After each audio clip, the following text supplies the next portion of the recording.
ఏపీలో రాజకీయాలు రసవత్తరంగా మారుతున్నాయి. ఇప్పటివరకు కూటమి వర్సెస్ వైఎస్ఆర్ కాంగ్రెస్ పార్టీ అన్నట్టు పరిస్థితి సాగింది. కానీ ఉన్నట్టుండి వైసీపీ మాజీ ఎంపీ విజయసాయిరెడ్డి రాజకీయ ప్రకంపనలకు కారణమవుతున్నారు. కొద్ది రోజుల కిందట ఆయన వైసీపీకి రాజీనామా చేశారు.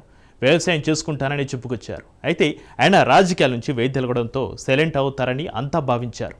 కానీ వైసీపీని టార్గెట్ చేసి లిక్కర్ బాంబులు వేస్తున్నారు విజయసాయి.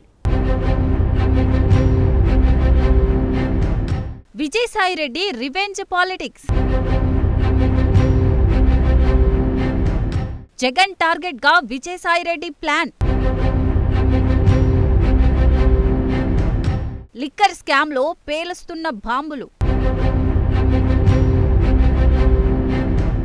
విజయసాయిరెడ్డి వాస్తవానికి కూల్ పర్సన్ అని అందరూ అనుకుంటారు. కానీ అతను ఒక స్ట్రాటజిక్ పర్సన్ లాగా కనిపిస్తున్నాడు. ఎప్పుడు కూడా పెద్దగా మాట్లాడిన దాఖలాలు లేవు. తనకు ఇబ్బందికరమైన పరిస్థితిలో మాత్రమే గలం విప్పుతాడు. వైసీపీకి గుడ్ బై చెప్పిన తర్వాత విజయసాయిరెడ్డి పేలుస్తున్న బాంబులతో ఫ్యాన్ పార్టీకి ఉక్కపోత పోస్తోంది. ఏ వైపు నుంచి ఏం మాట్లాడతారోనని గందరగోళ పరిస్థితులు నెలకొన్నాయి.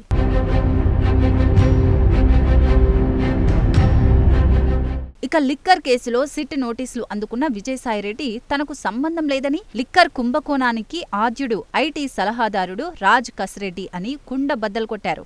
దీంతో గోవా నుంచి వస్తుండగా రాజ్ కసిరెడ్డిని పోలీసులు అరెస్ట్ చేశారు. ఈ నేపథ్యంలో మద్యం కుంభకోణం కర్త, కర్మ, క్రియ రాజ్ కసిరెడ్డి అంటూ గతంలో సాయిరెడ్డి చేసిన వ్యాఖ్యల ఆధారంగా ఆయనను సిట్ సాక్షిగా పిలిచి విచారణ జరిపింది. ఇందులో విజయసాయిరెడ్డి ఇచ్చిన వివరాల ఆధారంగా కసిరెడ్డిని పోలీసులు అరెస్టు చేశారు. అయితే ఈ తరుణంలో కసిరెడ్డి ఆడియో విడుదల చేశారు. తన కేసు వ్యవహారం తేలగానే సాయిరెడ్డి అక్రమాలను బయటపెడతానని హెచ్చరించారు.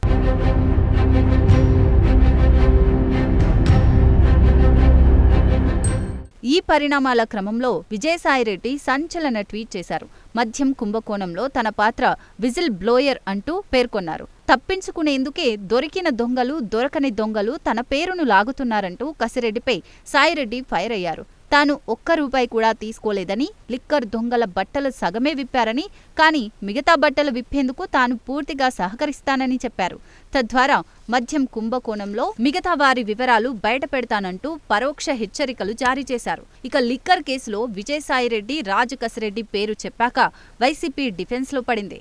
రాజ్ కసిరెడ్డికి అన్ని వైపులా సిట్ ఉచ్చు బిగించడం, రాజ్ తండ్రి ఉపేంద్రకు నోటీసులు ఇవ్వడంతో ఎట్టకేలకు దుబాయ్ నుంచి హైదరాబాద్ రావడం, ఎయిర్పోర్ట్లో రాజ్ కసిరెడ్డిని అరెస్టు చేయడం జరిగింది.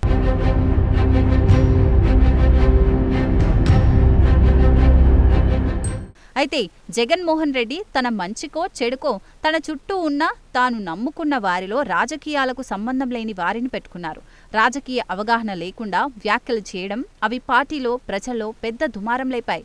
స్వతహా ఆడిటర్ అయిన విజయసాయిరెడ్డి రాజకీయాలకు సంబంధం లేకపోయినా పార్టీలో అగ్రతాంబూలం ఇచ్చి రాజ్యసభకు పంపడంతో మాజీ మంత్రి, సీనియర్ నాయకుడు ఎంవి మైసూరారెడ్డి వైసీపీలోకి రాజీనామా చేసి బయటకు వెళ్లిపోయారు. మరోవైపు మాజీ ఎంపీ విజయసాయిరెడ్డి పార్టీ నుంచి బయటకు వెళ్లి కోటరి పైన చేసిన వ్యాఖ్యలు పెద్ద దుమారం లేపాయి. కోటరి వల్ల తాను పార్టీకి దూరమయ్యానంటూ చేసిన వ్యాఖ్యలు వైసీపీకి నష్టం చేయడమే కాక వైసీపీ అధికారంలో ఉన్నప్పుడు జరిగిన లోటుపాట్లు బయటపెట్టడంతో వైసీపీకి మరింత నష్టం చేకూర్చింది. పీసీసీ అధ్యక్షురాలు షర్మిలను విజయసాయిరెడ్డి కలిసి తన తప్పు ఏమీ లేదంటూ వివరణ ఇవ్వడంతో జగన్ శత్రుశేషంలో ఉన్న షర్మిలకు మరింత బలం చేకూరింది. మరోవైపు త్వరలో బీజేపీలో చేరుతున్న విజయసాయిరెడ్డి లిక్కర్ కేసులో మరికొంతమంది పేర్లు చెబుతారో అని వైసీపీలో నాయకులలో టెన్షన్ మొదలైంది. ఇవన్నీ చూస్తుంటే వైసీపీలో తనకు అవమానం జరిగిందంటున్న విజయసాయిరెడ్డి అందుకు ప్రతీకార చర్యలు మొదలుపెట్టారా అనే అనుమానాలు కలుగుతున్నాయి.